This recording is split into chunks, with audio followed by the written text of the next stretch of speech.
GPT Kristus Alfa Omega Shalom. Perjumpaan kita kali ini membahas seri yang keempat dari kehidupan Ayub dengan tema kesesakan dalam kesabaran. Ayub pasal 1 ayat 13 sampai 19. Demikian firman Tuhan Ayub pasal 1 ayat 13 sampai dengan 19. Pada suatu hari, anak-anaknya yang lelaki dan yang perempuan makan-makan dan minum anggur di rumah saudara mereka yang sulung. Datanglah seorang pesuruh kepada Ayub dan berkata, sedang lembu sapi membajak dan keledai-keledai betina makan rumput di sebelahnya. Datanglah orang-orang Sheba menyerang dan merampasnya serta memukul penjaganya dengan mata pedang. Hanya aku sendiri yang luput, sehingga dapat memberitahukan hal itu kepada Tuhan. Sementara orang itu berbicara, datanglah orang lain dan berkata, api telah menyambar dari langit dan membakar serta memakan habis kambing, domba, dan penjaga-penjaga. Hanya aku sendiri yang luput, sehingga dapat memberitahukan hal itu kepada Tuhan. Sementara orang itu berbicara, datanglah orang lain dan berkata, orang-orang Kasdim membentuk 3 pasukan lalu menyerbu unta-unta dan merampasnya serta memukul penjaganya dengan mata pedang. Hanya aku sendiri yang luput sehingga dapat memberitahukan hal itu kepada Tuhan. Sementara orang itu berbicara, datanglah orang lain dan berkata, anak-anak Tuhan yang lelaki dan yang perempuan sedang makan-makan dan minum anggur di rumah saudara mereka yang sulung. Maka tiba-tiba angin ribut bertiup dari seberang padang gurun. Rumah itu dilandanya pada 4 penjurunya dan roboh menimpa orang-orang muda itu. Sehingga mereka mati, hanya aku sendiri yang luput sehingga dapat memberitahukan hal itu kepada Tuhan. Amin. Demikianlah firman Tuhan, diberkatilah yang membaca, merenungkan, serta melakukan firman Tuhan. Saudara, kitab Ayub adalah kitab yang mencantumkan tentang pergumulan anak manusia untuk hidup benar di hadapan Tuhan. Kitab Ayub dapat dilihat dari 2 perspektif. Pertama, perspektif ilahi. Pada bagian awal kita melihat percakapan antara Tuhan dan iblis dalam suatu pertemuan di sorga. Dan Tuhan 2 kali memuji Ayub sebagai hamba yang setia. Yang kedua, perspektif manusia. Secara global kita dapat memahami pergumulan seorang manusia untuk mengerti perspektif ilahi, yakni seorang yang ingin hidup benar dan melakukan kehendak Allah meskipun pada waktu itu fakta menyatakan hal yang terbalik, saudara. Kitab Ayub memperlihatkan kepada kita tentang keadilan Allah. Di dalam terang penderitaan manusia, muncul pertanyaan, bagaimana mungkin Tuhan yang maha adil? Bagaimana mungkin Tuhan yang maha kuasa dapat melakukan atau mengizinkan kejahatan terjadi pada manusia?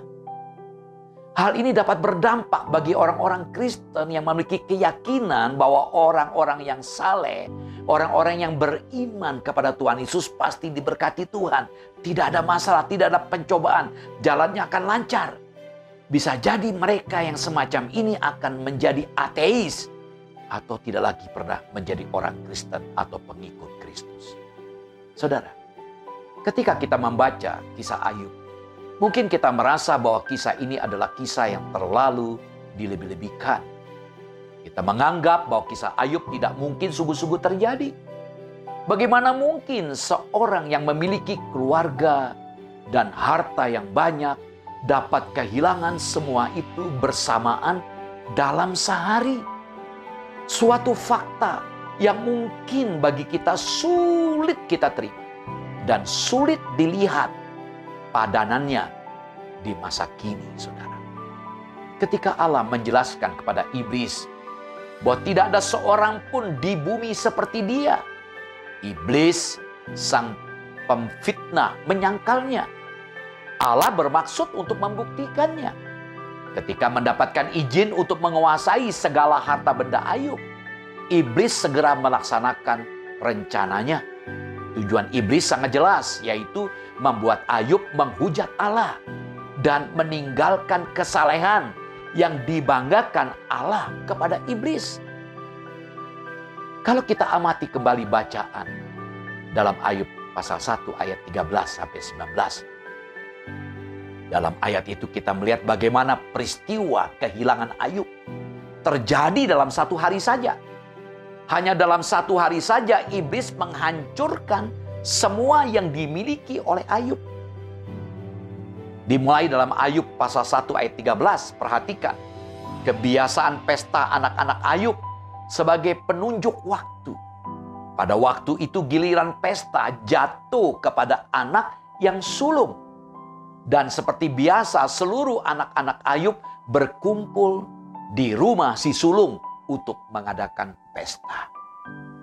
Pada hari tersebutlah saudara, Ayub menerima kabar. Dari berbagai tempat, lembu sapi dirampas oleh orang-orang Sheba. Kambing domba terbakar oleh api dari langit. Unta-unta dirampok orang Kasdim. Anak-anak Ayub mati ditimpa oleh angin ribut. Semua item yang dicatat pada bagian pertama hilang lenyap dalam sehari. Saudara, perhatikanlah kalimat yang tercantum dalam Ayub pasal 1 ayat 16, ayat 17, ayat 18. Seperti ini. Sementara orang itu berbicara, datanglah orang lain dan berkata. 3 kali diulang. Sementara orang itu berbicara, datanglah orang lain dan berkata. Sementara orang itu berbicara, datanglah orang lain dan berkata. Hal ini menggambarkan suatu malapetaka yang bertubi-tubi. Yang satu belum selesai, yang lain sudah datang membawa berita petaka yang lain. Ditambah lagi setiap orang datang dan mengatakan bahwa merekalah satu-satunya yang selamat. Saudara, jadi semua apa yang Ayub miliki sudah hilang lenyap. Harta benda yang banyak ludes seketika. Anak-anak sudah tidak ada lagi. Budak-budak yang banyak juga lenyap. Satu persatu milik Ayub dirampas iblis darinya dengan menggunakan alat-alat seperti perampokan dalam Ayub 1 ayat 14-15, kecelakaan Ayub 1 ayat 16, dan bencana alam Ayub 1 ayat 18-19. Saudara, salah satu poin yang amat menarik dari kisah Ayub adalah karena musibah atau penderitaan berat ini menimpa seorang yang sangat-sangat mencintai Tuhan. Seorang yang meninggikan Tuhan dalam hidupnya. Terbuka terhadap penderitaan bukan berarti mencari-cari penderitaan, mencari masalah atau pergumulan. Ketika kita merenungkan kebenaran ini, kita diingatkan bahwa orang Kristen tidak kebal terhadap penderitaan. Kita mungkin saja mengalami penderitaan dalam hidup ini. Jadi janganlah kita menganggap ketika kita percaya kepada Tuhan, maka kita tidak mungkin lagi mengalami masalah penderitaan atau pergumulan dalam hidup ini. Di saat kita mengalami penderitaan, bukan berarti kita tidak boleh bersedih atau marah, kecewa karena menghadapi keadaan yang tidak kita sukai. Wajar timbul aksi, reaksi yang manusiawi. Namun di balik sifat manusiawi yang dimunculkan, apakah kita masih tetap memiliki dedikasi pengabdian kita kepada Tuhan? Masihkah kita percaya kepada Tuhan? Masihkah ada pengharapan kita di dalam Tuhan? Tuhan mengizinkan iblis untuk mencobai manusia, tapi Tuhan membatasi ruang gerak iblis. Hal ini membuktikan bahwa setan tidak maha kuasa. Ingat, setan hanya bisa menipu manusia seakan-akan dia maha kuasa dengan mengabulkan semua permintaan manusia. Biarlah kita mau belajar seperti Ayub yang selalu bersandar dan berharap kepada Tuhan di saat mengalami pencobaan berat, sekalipun kita tidak menjadi berdosa. Jangan menganggap atau merasa diri kuat, karena saat kita merasa kuat, justru itu menunjukkan kelemahan diri kita. Saudara, pergumulan seperti Ayub ini menjadi suatu pergumulan yang sering kali kita lewati. tetapi dalam konteks dan konsumsi kita masing-masing.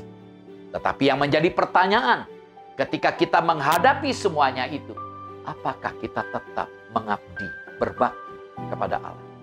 Apakah kita tetap bergantung kepada Allah? Apakah kita tetap mengakui dan siap menyatakan kepada siapapun bahwa Dia adalah Allah yang baik?